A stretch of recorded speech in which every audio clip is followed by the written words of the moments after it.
Welcome to the Veterans Archives podcast, where every veteran story is honored and celebrated. Join us as we delve into the rich histories and experiences of those who have served our nation. You can catch our podcast on all major podcast platforms, as well as every Wednesday at 2 p.m. Eastern Standard Time on Reads Across America Radio. At Veterans Archives, we believe your story matters. Visit our website at www.veteransarchives.org to explore more about our mission, discover resources for veterans, and stay updated on upcoming episodes. Connect with us on Facebook, Instagram, and LinkedIn to engage with our community. Subscribe, like, and share to spread awareness about our veteran stories. Whether you're a veteran, a supporter, or simply curious about the profound journeys of those who have served, Veterans Archives invites you to listen in, learn, and be inspired. Join us as we continue to honor and preserve the legacies of our veterans. Today is Thursday, February 6th. We're talking with Donald Kettlewell, who served in the United States Navy. So good afternoon, Don. Good afternoon. And welcome. Thank you. All right, it's great to see you this afternoon, and we're just gonna jump right in. And I'm wondering, when and where were you born? I was born actually in Grosse Pointe Farms, Michigan. I was born April 3rd, 1949. Okay. What was it like growing up as a kid? I had a great childhood. Where I lived, well, actually I was born, not born, but I started out in Detroit. I don't know if you'd call it the city. It was on Biltmore Street. Nothing there, just all houses built up. Our neighbors, they had 8 boys, straight boys. That's a lot of boys. Yeah, Oof. yeah. And I used to hang out over there. We'd go over and we'd get in together, rocking on the couch, all the boys. Mm-hmm. The first one that left the home, he got married. Their first child was a girl. And that was a big deal then. But we left there, and when we left, I was around 4 or 5 years old.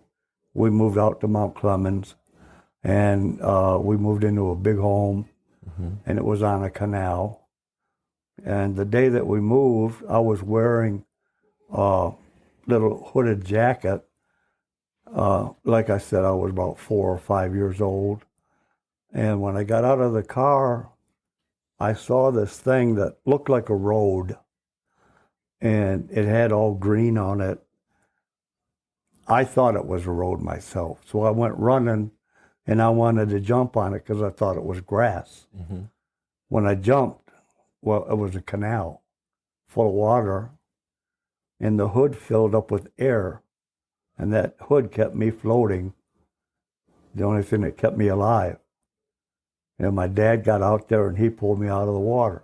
So, Well, as a parent, that would be terrifying. I guess it would have been to my mom and dad, yeah. But to me, it was fun because I was in the water. It's a little adventure, right?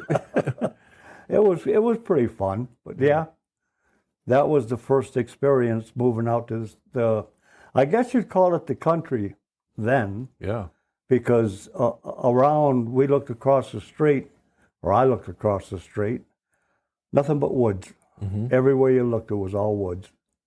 And as I grew up, it was great. I mean, woods everywhere. And as I got older, I was allowed to go out and just run around and meet people, meet friends. And I met a couple guys. Andy Aiken, he was my best friend. Mm-hmm. And I used to go to his house, and then we'd go out into the woods and we would make tree forts. By the time I was 7, that's when when they were building, if they were building houses anywhere around, we would take wood, any wood that we could find, take it out to the woods and build a tree fort. Yeah. By the time I was 10, we had 3 tree forts built. And then I met a gentleman down the road from me, 3 roads down, and he had a boat that he was going to sell. And I talked to him about it, and he told me that if my dad would give me permission, he would sell it to me. Mm-hmm. I had to have a paper route to be able to pay for it. So I talked to my dad. He told me to get a paper route, make the money, and then I could buy it. So I talked to the local paper route in our area, which was the Macomb Daily. Mm-hmm. And the guy told me, he said he was looking for somebody to start a paper route out there. And I did. I started the paper route. And I had, I think it was 12 or 13 streets, which was a pretty big route. That's a lot of papers. Yeah, it Wow. was. Yeah.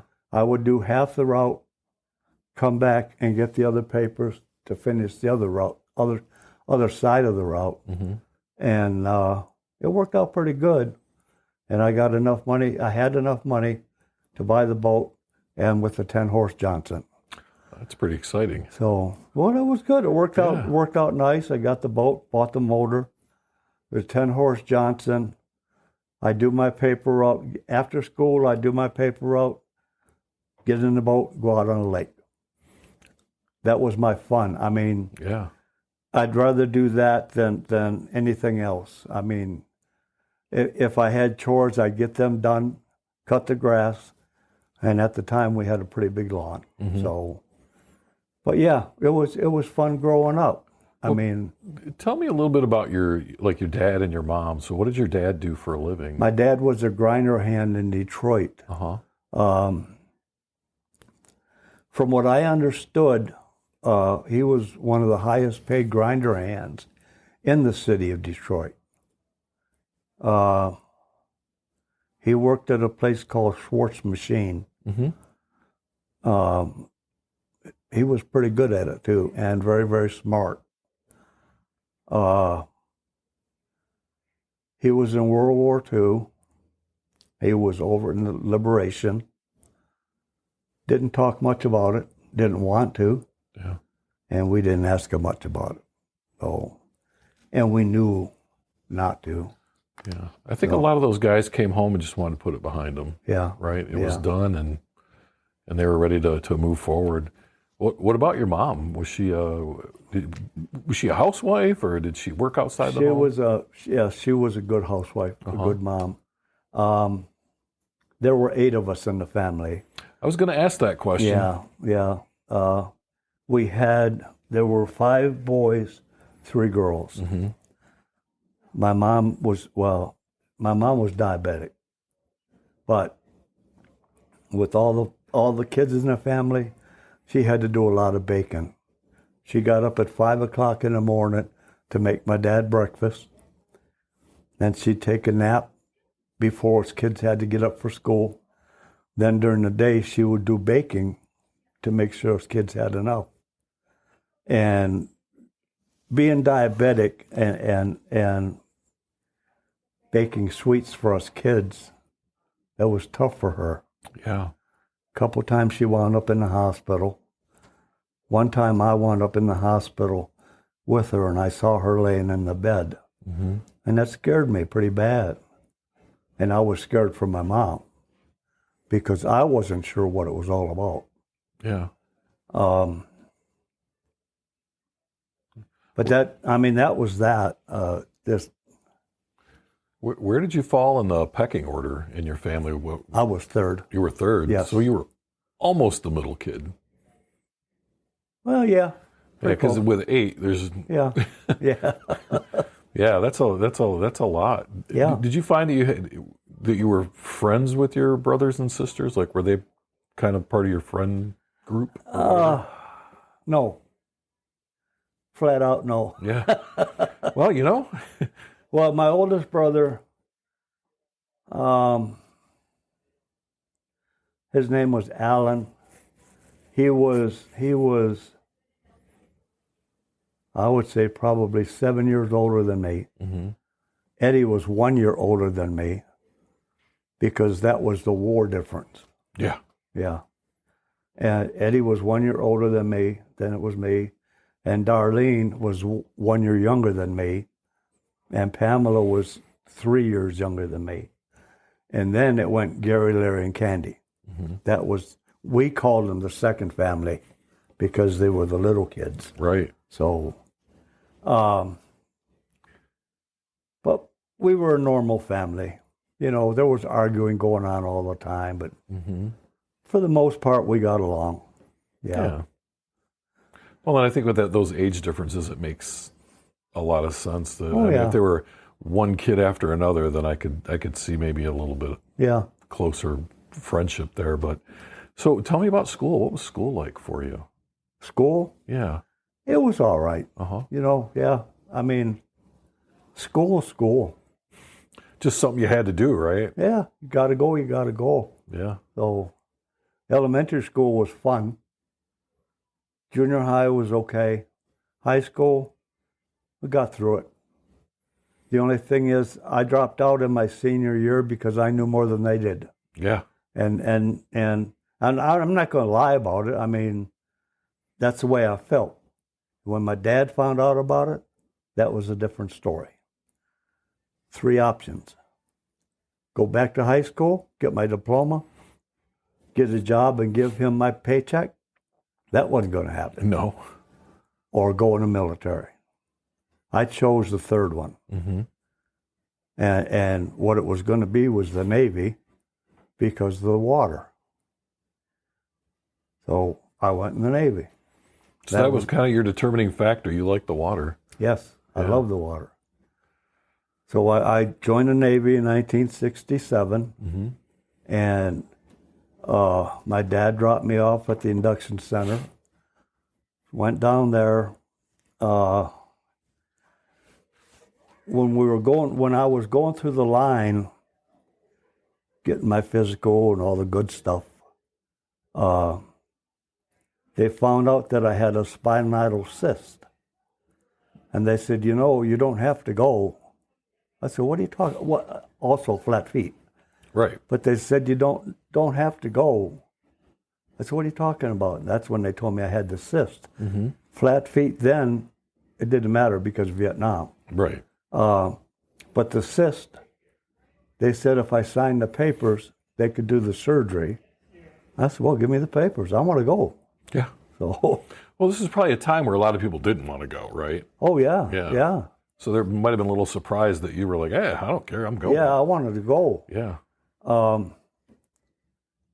So anyways, I went. I mean, the very first ship that I got after my basic training, it was a reefer ship.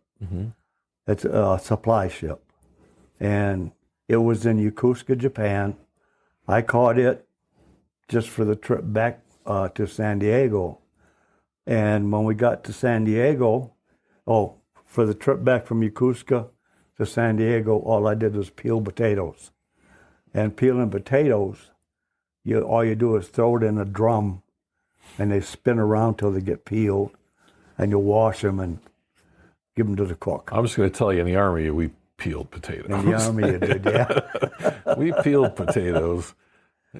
Well, yeah, it was a nice trip back because it was a big ship. Yeah. No, there was no rocking or nothing. But then when we got to San Diego, I got my new orders to the USS Lipan. And it was a 201-foot ocean-going tugboat. And it sounds like it's something crappy to be on, but it wasn't. First off, it was stationed out of Pearl Harbor, Hawaii, and it was in dry dock. So I had to fly out to Pearl.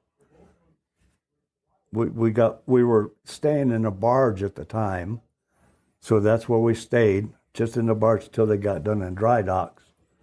And then as soon as they finished, the Yardbirds were all done with it, and then we got our orders. The very first place we went was to Adak, Alaska. And that's where we went for 3 months. And up there, we went down the island, Aleutian Islands, and we went to Adak, Sitka, Little Sitkin. And Little Sitkin, we could see Russia from that island. Any of the locals, the females that were pregnant, close to having delivery, we would take them back to the mainland. But then anything else, if there were any surgeries need to be done or whatever, we'd take them back also.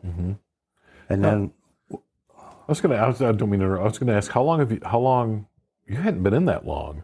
You've already seen Japan, Hawaii, and now Alaska. I mean, you joined the Navy, see the world, right?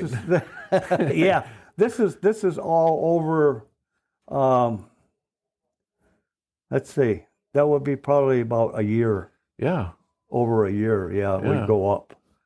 But we were up there for 3 months. Okay. Yeah. That's pretty awesome. Oh, yeah, yeah. The water was beautiful. We would go down, as we're going down through the mountains up in Adak, we would hit islands of nothing but seals because you could hear them in a distance. And then as you get closer, you could see the islands with these things wiggling on them. And just full of seals? All nothing but seals. Wow. Yeah. Oh, yeah. That'd be something to see. Yeah. Oh, yeah. I want to go back a little bit. I just want to ask you, did you go to basic training at Great Lakes? Yes. Okay. What was that like for you? Freezing cold. Yeah. I went in and I joined in March. And then we got up there in the snow. We got off the bus and we went into a Quonset hut. They handed us shovels and gloves. Okay, you're shoveling snow. Right off the bat. We didn't even go to bed. Wow. Yeah. Welcome to the Navy. Go shovel snow. Yeah. In Chicago. Oof. Yep. Yeah, I did a little time at Great Lakes, so Yeah. I get it. It's cold there. It was terrible. Yeah. Yeah. So I'm assuming. So how did basic training go for you? It was good. It was a lot of fun, really. Yeah. Oh, yeah. Stand and watch. Now, our company commander, call him a company commander, was first class. Yeah. We thought he was something great or scary because a first class, just a first class. That's nothing. But, just going in, you think he's like a general or a colonel or whatever. Right. You don't know. But you've got to memorize the book. And I had the book memorized real quick. The first night I had a watch, mid-watch, he came through. And I had to stop him, and he started asking me what watches, not the watch, but... your general orders? The general orders. Yes. Yeah, I started asking me what they were, and I knew them, and I knew them good, too. I think when I went there was 11 general orders, but some services only have like 3 general orders. I should have been in one of those services. Well, maybe in the Army they did. Yeah. We had a thick book. Yeah. Yeah, we had a little book they gave us too. We had to memorize that book. It's, oh, man. But I was scared if somebody was coming through. You don't want to get it wrong, that's for sure. Well, I just kind of wanted to ask you about your boot camp experience, because I always think it's interesting, because some people get there and they're terrified, and some people get there and like, oh, this was fun, and kind of everything in between. So, well, boot camp was nuts for us. Yeah. It was, well, I got to go back. To start out boot camp for me, because I needed glasses right off the bat, there were other people that needed hearing aids, glasses, and I forgot what else they might have needed. But we were all misfits. We all needed something. So we were made up of different things. And when we graduated, we were color company. We had all the flags that there were to win. And that was one of the greatest things there was. So when we graduated, we were up in the front. I was on the outside row. I was carrying a flag. My mom and dad was there with all my little brothers and sisters. Oh. That's pretty cool. Yeah, it's got to be a good feeling. Oh, yeah, you better believe it. Yeah, especially given the choices you were given. Oh, yeah. So he knew you made it through. So yeah. So So you're in Alaska, you're seeing seals, you're doing all kinds of really cool stuff. Yeah. And so how long did you kind of do that rotation? What do you mean? So you went up to Alaska? Alaska for 3 months, and did you 3 go back months, to Pearl? then we come back home, and then we did trips to Vietnam. Okay. We would haul 4 50,000-gallon barges to Vietnam. They would haul them out or offload all the fuel. We would haul the barges out and sink them because we couldn't take them back to Hawaii. I mean, they'd be bobbers out there. Right. We would just sink them, and they'd go down, and we'd haul 4 more back. How long was that trip to Vietnam? Oh, it would take us almost 3 months to go. Oh my God! We only went like 12 knots. Yeah, you're on a 200-foot vessel in the middle of the ocean for 3 months. Up and down, yeah. Yeah. Yeah. Wow. And Alaska was worse. We'd be up there in the Bering Sea. Terrible, terrible. Everybody, well, not everybody, got seasick. Yeah. Yep. Makes for a short chow line, though. Well, yeah, it was maybe 8 foot long. Yeah. Yeah. We had to rescue 3 Marines that got lost on an island up there in Alaska. Tell me about that. That was fun. Yeah. We had goulash the night we rescued them. They got up there and saw the goulash slopping back and forth. They had to go out on deck and puke. It's because they're not sailors. No, but it was planned. Yeah, so, of course, of course. You know what we used to do? When we get a new guy is we'd get the canned smoked oysters. Oh, geez. And those like little canned octopus and sardines, and then we'd smoke cigars and eat those. Yeah. That was our initiation anyway. So yeah. So how long were you in the Navy for then? 4 years. 4 years. I got out 2 months early. Okay. For my mom's funeral. Yeah. Oh, all right. So how long? So were you at Pearl the whole time? Then? Well, in and out. Yeah. That was the whole 4 years was right there. Okay. Yeah. And it was just back and forth to Vietnam then. Oh yeah. Okay. And Alaska. They went down to Australia one time, but I wasn't there. I was home for my son's birth. Oh. Yeah. Okay. So I didn't get to become a shellback. Which that happened to me. I was on a ship, and they did a North Atlantic cruise, but we did some other stuff with different. Anyway, they ended up crossing the equator, and but I had been shipped off to school like the week before, so I got to see all the pictures. Yeah, you couldn't become a shellback. No. Yeah, and that's important. It sure is when you're in the Navy. It sure is. Yeah. It's a really cool honor. I would just tell people, look it up. If you want to know what shellback is, look up the shellback initiation. I don't think they're allowed to do it anymore, but I'm sure they find a way to make it happen. They still do it. They still do it. Oh, yeah.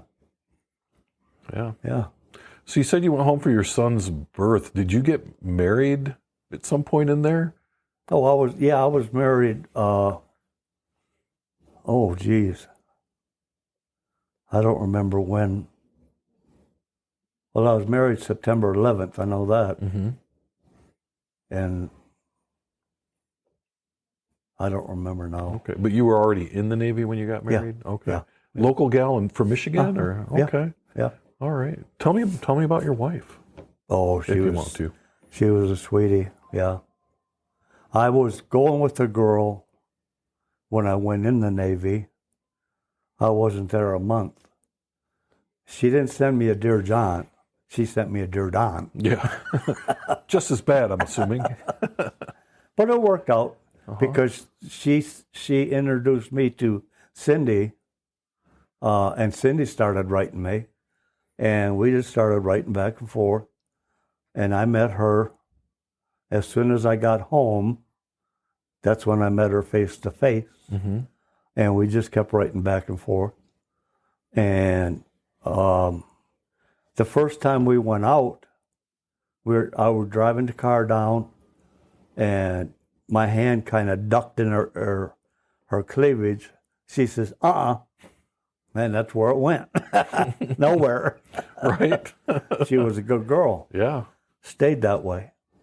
I went back and let's see, I was gone about 8 months, and I came home on another leave. You know, we were just driving around, going to dinner and stuff, going out. We made out a little bit and stayed in the cleavage. That's it. Right. She's a very good girl. I mean, Kept you honest. I loved her for that. I really did. Oh, and going back a little bit, when I went in, when I met her mom, she pulled Cindy aside and she asked her, "How old is that man?" Because I was balding Yeah. when I was 16. And she thought I was really old. Yeah. That might be a problem. Yeah. That might be a problem. So you had, how many children did you end up having? Pardon me? How many children did you have? We had three. Okay. Yeah, she had one miscarriage, Oh, but we had 3 kids. Yeah. all right. Boys and girls? 2 boys and a girl. Okay. Yeah. Yeah. And so your first was born while you were stationed at Pearl, Yes. and then you flew home for that birth. Yes. And then when my mom passed, I got out for that, but then while I was home, I put in for a discharge, and they gave it to me. I only had another like 3 months to go, Right. and they gave me a discharge. They sent all my stuff home, and that was that. Okay. So, And then did you settled in the Detroit area then? oh yeah, Okay. yeah, we over right off South River. Yeah, we got a home on Muffet, over off South River. So you're not too far from your home then. Oh no, being here. oh no, we used to drive by. Yeah. Well, so tell me a little bit about your kids. You got home. You already had a son. Then you got home and you had 2 more. Oh yeah, yeah. Yeah. So tell me a little bit about them. Well, they grew up. They went to school.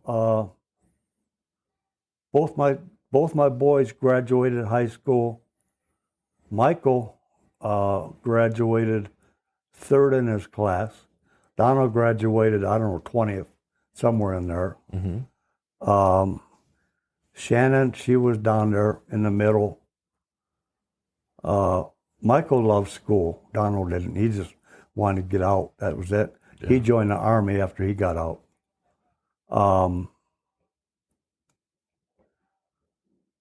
Let's see, Michael, that's what he did. He went to Texas, and he got into where he was operating a train yard, and he had 70 employees, and they had 300 cars in the rail yard, and they had to be cleaned every night for sugar, because that's what they hauled, sugar every day. And then Donald, I don't remember what he got into. He moved up to Seattle. Oh, okay. And he got married up there. And he was up there when that volcano erupted. Oh. My wife was up there too. He went up to visit. She went up to visit. And she was up there when that erupted. And that was a mess. Yeah, that was huge. Yeah, very huge. It was. So, I remember that year that erupted, it impacted the weather here in Michigan because we didn't really have a summer that whole year. Yeah. Because of the ash that was in the air from that. all the way volcano. down, yeah. Yeah, it was crazy. And that crazy reporter that walked up there. I know. Man. They made a movie about him though. Yeah. He didn't get to enjoy it, but No, he's nuts. yeah. So, Boy. well, so it sounds like what about your daughter? What did she end up doing? She wound up marrying a guy. They have Sean, Alex, and Christian. 3 boys. Yep. And they now live in Iowa. Oh. Yeah. He was a truck driver, or is a truck driver. And that's where his company went. So that's where they went. So how many grandchildren do you have then altogether? Oh, I have let's see, four grandchildren and one great-granddaughter. Okay. Brooklyn Marie. Nice name. Yeah. That's really nice. Very pretty. Yeah. Yeah. All right. Well, let's kind of rewind a little bit and go back to when you got out of the Navy and you came home. And so, what happens next? What do you do after that? Oh, I got a job. Let's see. We were here. I worked for my brother for a little while. He had a machine shop. He wanted me to come to work for him. So I worked for him, and then he wanted to move to Texas.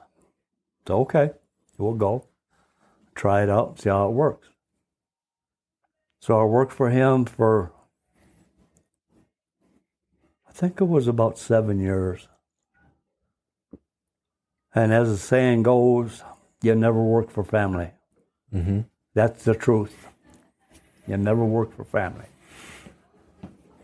So I told him that Cindy wanted a divorce if we don't go back home. Oh. Well, that was bullshit. Well. But I had to get out of there somehow. Right. So, anyways, he said, okay, I'll see you later.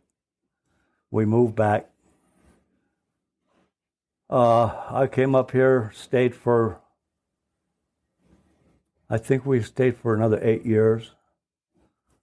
Went back to Texas. I got a job up here in a machine shop. Mm-hmm.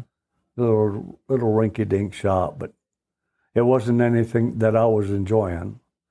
So I told my wife, I said, let's go back. She said, okay. Well, no, I got to go back. Her brother moved back to Texas. Okay. She wanted to go back because he was there. So now she has family there too. Yeah. So we moved down there, her reason. And then once we got down there, 6 months later, he left to California. And I told us, we're not going to California. I don't blame you.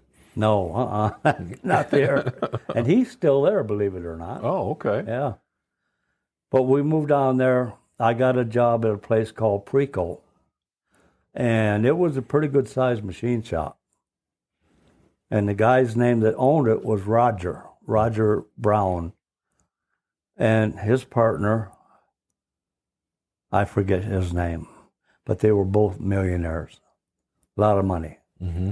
They started their shop with welders, 2 welders, that's it. And they built it up to over 80 employees.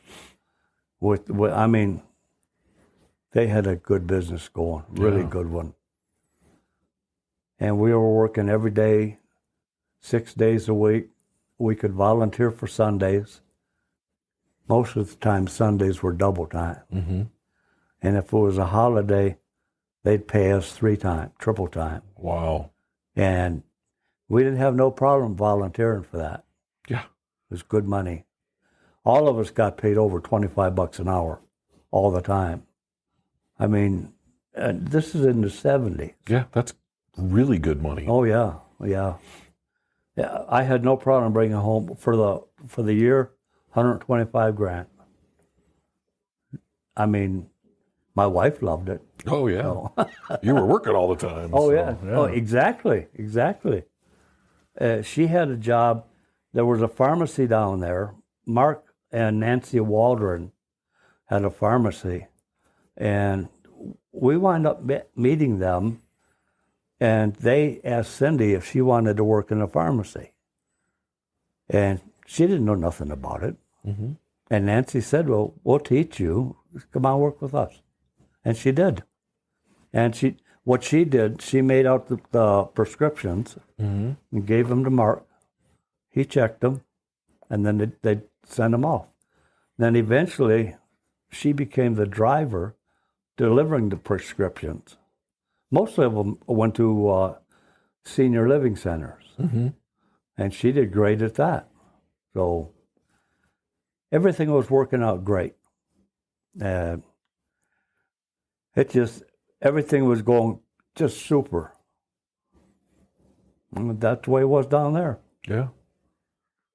So how'd you end up back here? Or did you stay down there for a long time then? Oh, yeah, 20 years. Okay. 20 years. Wow. Yeah. Cindy worked for them for, I think, about 7 years. Uh-huh. I worked for Preco for, oh my goodness, I think 15 years. And 401k, I had a ton of money in there. And now I get, well, from Masco, I get $150 a month. Preco, it's Preco GE, or GE Preco, I get $650 a month. The VA, $3,000 a month. Yeah.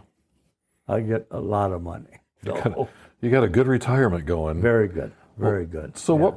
what brought you back to Michigan then? I was retired. I mean, it just, Yeah. I didn't want to stay down there. Not really. This is, well, I lost my wife. My family lives up here. And nothing was really keeping me down there. So she passed away when you lived in Down there. Down there. Down okay. there, yeah. All right. Can I ask what happened? Breast cancer. Okay. Well, it wasn't breast cancer. She was cancer-free for 20 years. And then when it came back as leukemia. Took 2 weeks to kill her. Yeah. So I had her cremated. I brought her back here. Let's take a quick break. Veterans Archives is a 501c3 nonprofit organization, and we rely on donations from our listeners.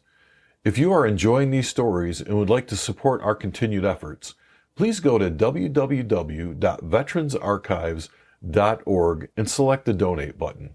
Thank you.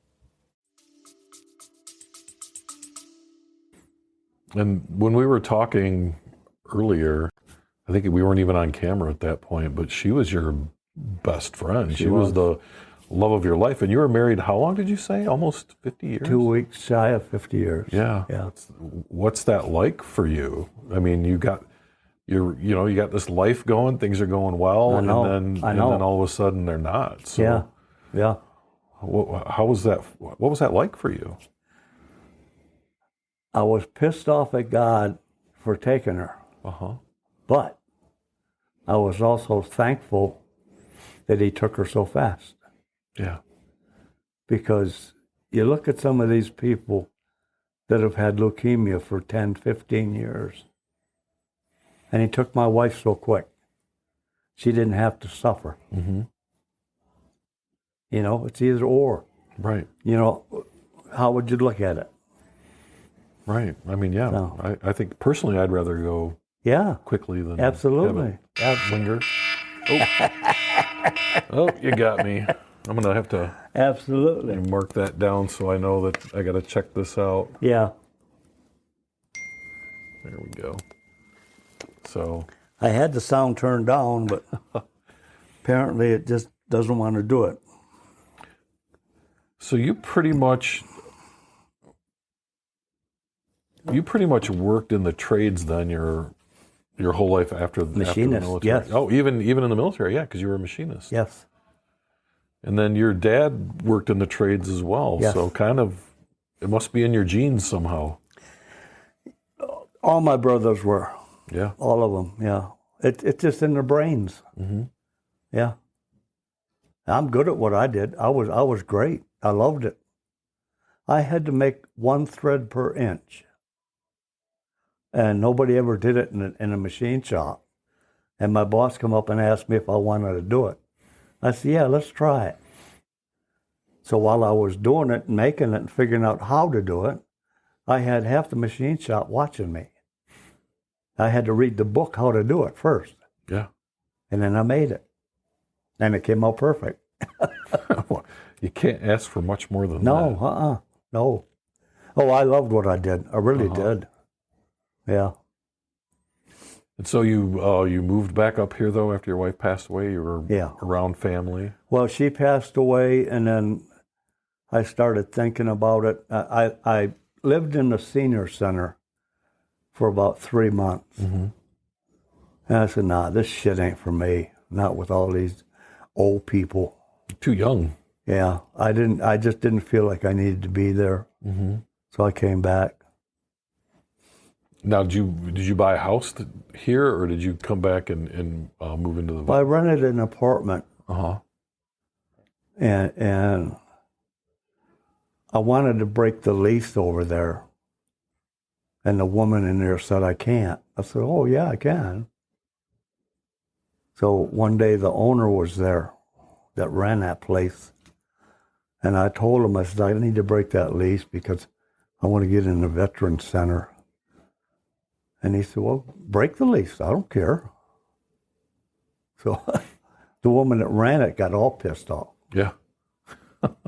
I always do that. I don't care. Right. Well, and you know, I think to some extent you're a veteran, and maybe that that helps. I guess. I don't know. I mean, what does it matter if we break a lease? Right. Somebody else is going to rent that apartment. Yeah. Yeah. Oh, they had a lot of empty ones anyway. Right. So, but yeah, I wanted to get in here really bad. How long have you been at the veterans home or the veterans center? Here? Yeah. Almost 2 years or just over 2 years. Yeah. Yeah. How do you like it? I love it. It's a wonderful. love it. I think it's a wonderful place. Oh, it couldn't be any better. Yeah. Yeah, my sister comes in. She keeps telling me how I got it made, and I do. She'd like to live in here. I know. I've been to the one in Grand Rapids. This is my first time here, but I told my wife. I said, you know, when it's time for us to think about this is where I want to be. They got one in Lansing. A veterans home. Okay. Yeah. I'll have to check that out. Almost positive they do. Yeah, look for it. I will do that. Or is that Ann Arbor? Well, it's There's one in Grand Rapids. Or Grand Rapids. Yeah, Grand Rapids, which is only 40 minutes from Lansing. So yeah, I've been there. I've got a while. I'm happy where I'm at, but at some point I'm going to want to. Well, hell yes. Sell my house and move. So it's definitely worth looking at. You're still married? I am. You know, we've covered a lot. We've talked about your life and your family and all of that. Is there anything we haven't covered that you want to talk about? I don't know. I know you made some notes. Oh, my son that was in Texas, working with that railroad, he committed suicide. Oh. After my wife passed. Probably about 4 months after. Because he loved his mom so much. That's hard. That's why he committed suicide. Yeah. Wow. And I know that's why he committed suicide. Mm-hmm. Well, and I know that you talked about him in past tense, so I wasn't sure. Yeah. Now, was he married? No. Okay, he was single. Never married. He loved his mom. Uh-huh. There was one time when we lived in the house that we had, he brought a girl over, but we were having a barbecue in the back. And this girl told Michael, he says, you know, I don't know what I think about your mom, or what to think about your mom. He said, what do you mean? She said, I don't know how I feel about her. He said, well, what do you mean? She says, I don't know. He said, well, you can go ahead and go home. She said, what do you mean? He says, get the hell out of here. He didn't like anybody saying anything bad about his mom. Yeah. She said, well, how am I supposed to get home? Walk. Figure it out. Oh, that's the way he was about his mom. Yeah. He just really loved her. Nobody said nothing bad about her. When he lived in Del Rio, Texas, and we lived in Houston, that was a 5-hour drive. He'd call when he was coming in, and he'd only come in just to eat. Then he'd drive back home. He'd call Cindy. He'd tell her, he says, I'm coming down for a couple hours. She'd say, what do you want to eat? He'd tell her, and she'd make it for him. Oh. Yeah.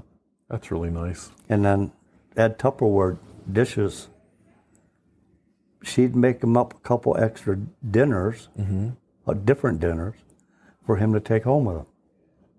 He'd come in just to eat. Yeah. But that's the way they were. It didn't matter. Sounds like a nice relationship. Yeah. Oh, yeah. And that was just the way it was. Yeah. Yeah. How soon after your wife passed away did your son commit suicide? I'd say it was about 3 or 4 months. Oh, so it wasn't very long after. No, oh no. How was that for you? I knew. I knew it, yeah. It didn't hurt me. Right? I felt good about it because I knew his soul was going to be with her soul. Which is really what he wanted. Yeah. And the girl that was his friend over in Del Rio, she called me and said that they were going to have him cremated if they can have the ashes. I said, sure, that's okay. Michael was such a good kid. He had so many friends, it's ridiculous. He had so many pictures. I had to mail them to my brother-in-law because he had a wake for Michael, kind of a wake. It was everybody getting together and having a big old drinking party. Right. Yeah. There had to have been, Kenny said there had to have been about 200 people there, everybody drinking. But that was Michael. He'd take trips all the time. Most of them were to Cozumel. That was Michael. That was my son. Loved to party. We took him to, I forget the name of the park, not a park, down in Texas where they have concerts. We took him down there because the guy that was headlining it, he was there, and Michael invited us to come down and see him. Damn it. I got the name of the kid on the tip of my tongue. He cusses a lot. Just a nasty kid.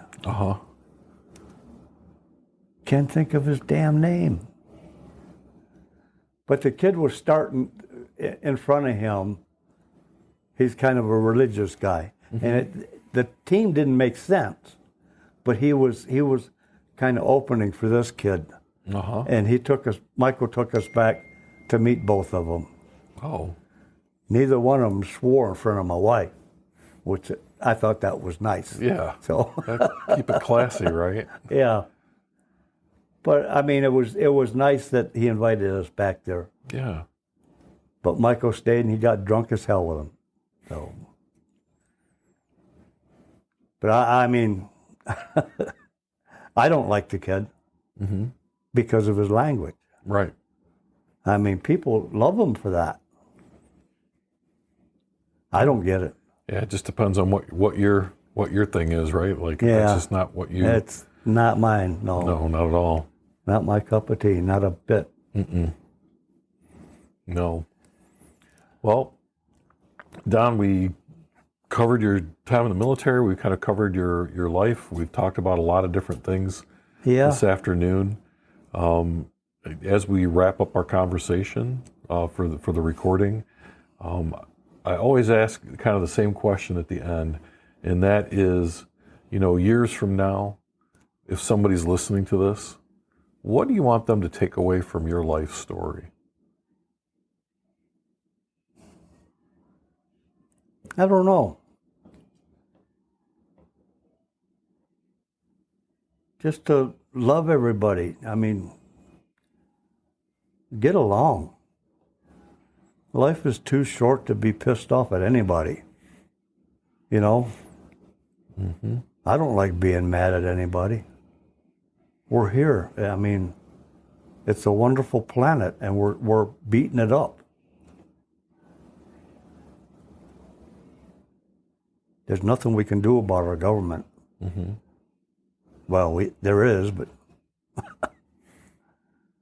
that takes voters. Right.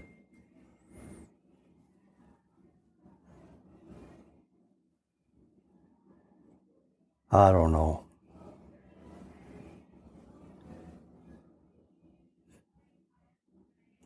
I'm only one person.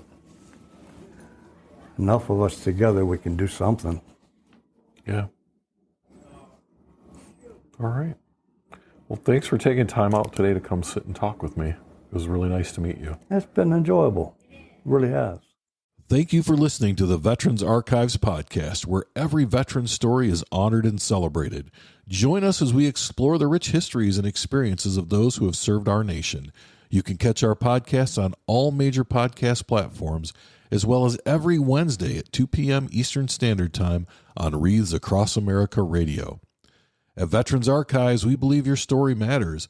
Visit our website at www.veteransarchives.org to discover more about our mission, access resources for veterans, and stay updated on upcoming episodes. Connect with us on Facebook, Instagram, and LinkedIn to engage with our community. Subscribe, like, and share to spread awareness about our veterans' stories. Whether you're a veteran, a supporter, or simply curious about the profound journeys of those who have served, Veterans Archives invites you to listen in, learn, and be inspired. Join us as we continue to honor and preserve the legacies of our veterans. Remember, your story matters. Visit us online today at www.veteransarchives.org and connect with us on social media and stay informed and engaged. And as always, thank you for your support.